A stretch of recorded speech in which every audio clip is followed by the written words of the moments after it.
नमस्कार दोस्तों। जय हिंद।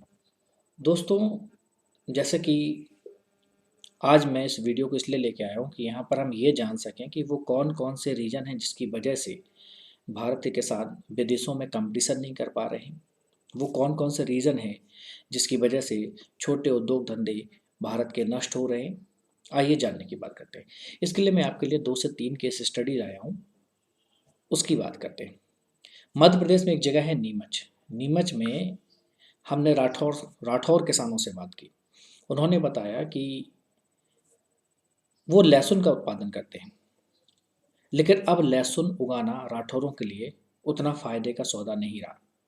वो कहते हैं कि मैं 3 एकड़ में लहसुन की खेती करता हूँ, लेकिन मुझे ये नहीं पता होता कि इस बार लहसुन किस कीमत पर बिकेगा। पिछले साल तो केवल 2 रुपए किलो के हिसाब से लहसुन बेचना पड़ा था, जबकि बाजार में उसकी कीमत 50 से 80 रुपए किलो है। इसलिए अब सोच रहा हूँ कि लहसुन की खेती ही बंद कर दूँ। तो वो कौन से कारण हैं कि वो लहसुन की खेती बंद करने के बारे में सोच रहे हैं। राठौर बताते हैं कि 1 एकड़ लहसुन उगाने के लिए 25 से 30 हज़ार रुपये का खर्च आता है, जिसमें से खाद पर 5 हज़ार रुपये, बीज पर 7 से 8 हज़ार रुपये और बाकी का मजदूरी खर्च अलग आता है। इसके बावजूद हर बार लहसुन में उन्हें नुकसान उठाना पड़ता है। जो किसान अपने घर में लहसुन जमा कर रखते हैं, उन्हें ही थोड़ा सा फ़ायदा मिल पाता है। उनके मुताबिक पिछले कुछ सालों के दौरान विदेशों से लहसुन का आयात बढ़ गया है। खासकर यह लहसुन पेस्ट में पैकिंग होकर आ रहा है। लहसुन पेस्ट से पूरे बाजार पटे हुए हैं, जो हमारे लहसुन के मुकाबले काफ़ी सस्ता है। इस वजह से देसी लहसुन की मांग कम हो रही है और जिसका असर कीमतों पर पड़ रहा है। दिलचस्प बात यह है कि देश में चीन से आने वाले लहसुन पर रोक है, लेकिन चीन से आने वाला लहसुन नेपाल के रास्ते गोरखपुर, रक्सौल के जरिए देश के कई हिस्सों में पहुंच रहा है।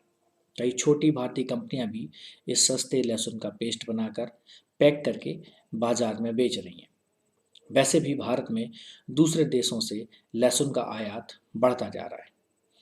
अगर एग्रीकल्चर मिनिस्ट्री की माने तो उनके आंकड़ों के मुताबिक 2018 में भारत ने 4.2 करोड़ टन लहसुन आयात किया था। विश्व भर के खाद्य और कृषि उत्पादकों के आयातकों को ऑनलाइन सहायता प्रदान करने वाले एक पोर्टल है, उसका नाम है ट्राइस। उसके मुताबिक लहसुन उत्पादन में चीन के बाद भारत का नंबर दूसरा है, लेकिन पिछले 5 साल के मुकाबले देखें तो लहसुन का उत्पादन घटा है। और 2018-19 में तो लहसुन के उत्पादन में 1.8% की कमी आई है और ये कमी भारत में है। इसी प्रकार आप समझ सकते हैं कि किसानों को और भी कई चुनौतियों का सामना करना पड़ रहा है। इसी प्रकार की कंडीशन आलू के उत्पादन में भी है, यही प्रकार की कंडीशन प्याज के उत्पादन में भी है। कुछ ऐसी फसलें हैं जिन पर तो सरकार एमएसपी का निर्धारण कर रखा है, लेकिन रियल में देखा जाए तो वो एमएसपी मंडियों में भी नहीं मिल पाता है। जिन्हें हम सरकारी मंडियां कहते हैं, वहां पर भी व्यापारी एमएसपी से 300-400 रुपये कम पर ही किसान से उनकी फसल खरीदता है। ऊपर से बाहर का कंपटीशन है वो अलग।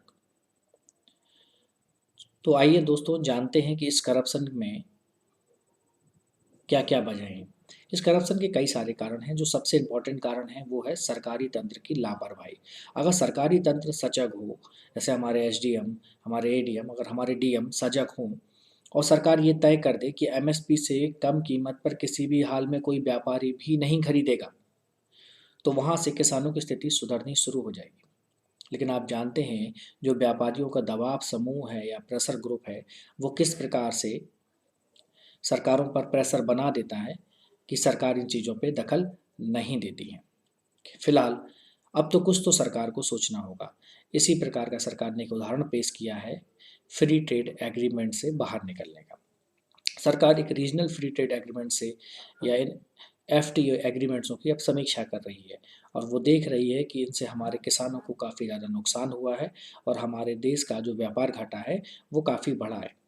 अब सरकार इनसे बाहर निकलने की कोशिश कर रही है। तो उम्मीद करता हूँ कि मोदी सरकार का एक बहुत अच्छा मूव साबित होगा एनएफटीओ से बाहर आना। अगर एफटीए से हम बाहर आ जाएंगे तो बाहर का माल जो भारतीय बाज़ारों में भर जाता है उससे काफ़ी हद तक मुक्ति मिलेगी और हमारे अपने उद्योग और हमारे अपने किसान इससे काफ़ी लाभान्वित होंगे।